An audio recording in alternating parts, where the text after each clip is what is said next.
নমস্কার বন্ধুরা, শম্পার পাঁচফোড়নের গল্প রান্নাঘরে আপনাদের স্বাগত জানাই। আশা করি সবাই ভালো আছেন ও সুস্থ আছেন। আজ বানাবো একদম ছোট মৌরলা মাছের চচ্চড়ি। চচ্চড়ি বানাবার জন্য আমি এখানে নিয়েছি 200 গ্রাম ছোট মৌরলা মাছ। ভালো করে ধুয়ে বেছে নিয়েছি একটা ছোট আলু লম্বা করে কাটা, একটা ছোট বেগুন পাতলা পাতলা লম্বা করে কেটে নিয়েছি একটা মিডিয়াম সাইজের টমেটো লম্বা করে কেটে বীজগুলো ফেলে দিয়েছি, 4টে কাঁচা পাকা লঙ্কা আর নিয়েছি 4 কোয়া রসুন। আমি মাছটা প্রথমে লবণ, হলুদ আর একটুখানি ময়দা দিয়ে মাছটা মেখে নেব। খুব ভালো করে কড়াই গরম করে নিয়েছি। কড়াইয়ের মধ্যে দিয়ে দিলাম আমি বেশ কিছুটা পরিমাণ সর্ষের তেল। তেলও ভালো করে গরম হয়ে গেছে। প্রথমে আমি বেগুনগুলো ভালো করে ভেজে নেব।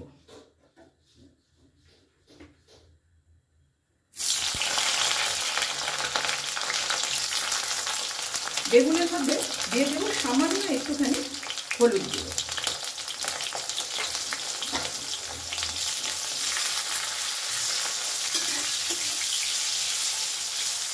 একটু উল্টে পাল্টে ভালো করে ভেজে তুলে নেব। বেগুনগুলো ভেজে নিয়েছি, এবার আমি বেগুনগুলোকে নামিয়ে নেব। এবারে এই তেলের মধ্যেই আমি মাছ ভাজবো।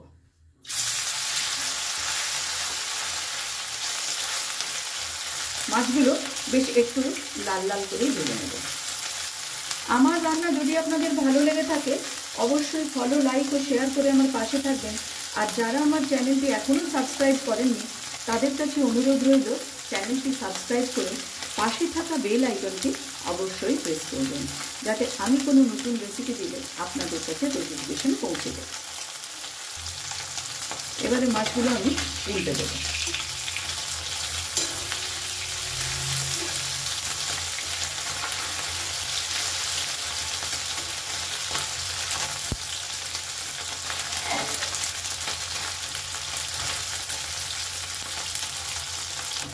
মাছগুলো ভাজা হয়ে গেছে, এবার মাছগুলোকে আমি নামিয়ে নিচ্ছি।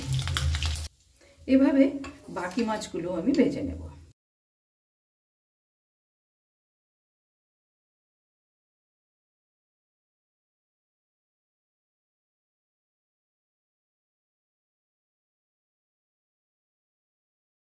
আর একটু সামান্য আমি তেল এর মধ্যে দিয়ে দিলাম।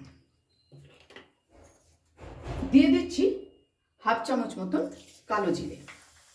যে রসুনের কোয়াটা আমি রেখেছিলাম সেই রসুনের কোয়াগুলোকে আমি থেঁতো করে এর মধ্যে দিয়ে দিলাম। ভালো করে একটু নাড়াচাড়া করে নেব। গ্যাসের ফ্লেমটাকে এ সময় আমি মিডিয়ামেই রাখলাম।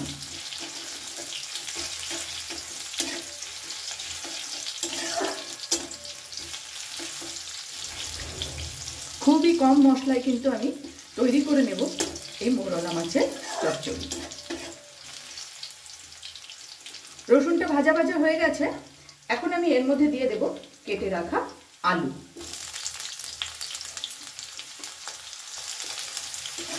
আলুটাকেও কিন্তু একটু ভাজা ভাজা মতো করে নেব।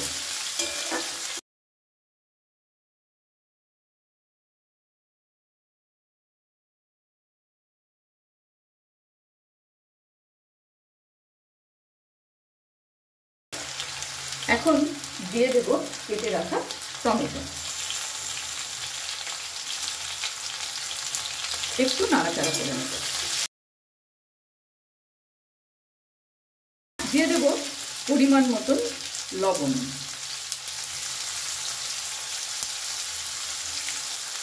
দেব হলুদ গুঁড়ো।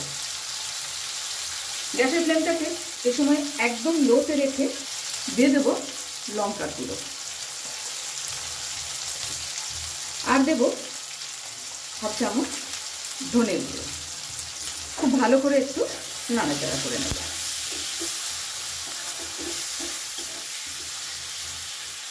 সামান্য একটু জল আমি ব্যবহার করব।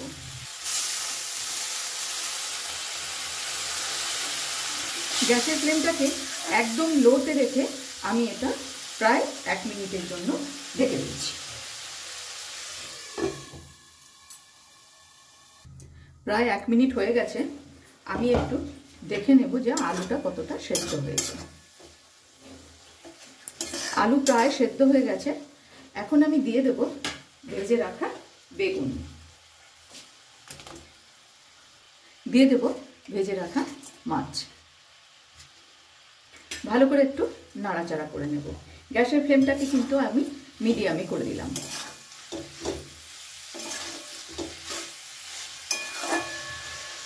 দিয়ে দিচ্ছি চেরা কাঁচা লঙ্কা।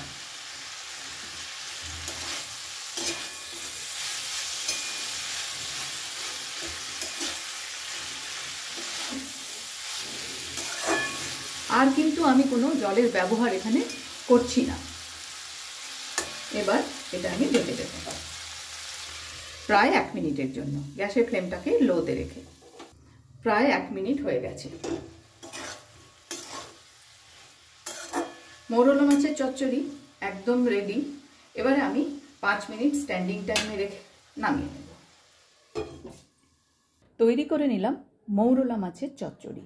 ভিডিওটি আপনাদের কেমন লাগলো অবশ্যই কমেন্টস করে জানাবেন। আজ তাহলে এই পর্যন্তই। দেখা হচ্ছে সামনের ভিডিওতে অন্য কোনো রেসিপির সাথে। ভালো থাকবেন, সুস্থ থাকবেন।